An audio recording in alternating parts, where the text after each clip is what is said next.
మతం అనేది ఏంటంటాం? Hinduism, Buddhism, Sikhism, Jainism. Ism అంటే మతం అని అర్థం, కానీ క్రిస్టియనిజం అనలేదు దీన్ని. దీనేమన్నారు?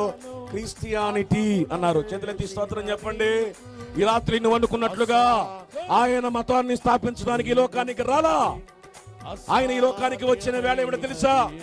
యోహాను సువార్త 14లో తోమా వేసిన ఒక ప్రశ్నకు ప్రభువు చెప్పిన మాట, ఇదిగో నేనే మార్గము, నేనే సత్యము, నేనే జీవము, నా ద్వారా తప్ప తండ్రి ఎంత కొనగా పరలోకమునకు ఎవడో రాలేడని సెలవిచ్చారు. అంటే క్రైస్తవ్యమో మతమో కాదు, ఇది స్వభావాన్ని మార్చే మార్గము, తత్వాన్ని మార్చే మార్గము, గుణాన్ని మార్చే మార్గము, నైజాన్ని మార్చే మార్గము, బుద్ధిని మార్చి నీకు సమృద్ధినిచ్చే మార్గము, నీకు మేలు చేసే మార్గము, నిత్య జీవాన్ని నీకు అందించే మార్గము. చేతుల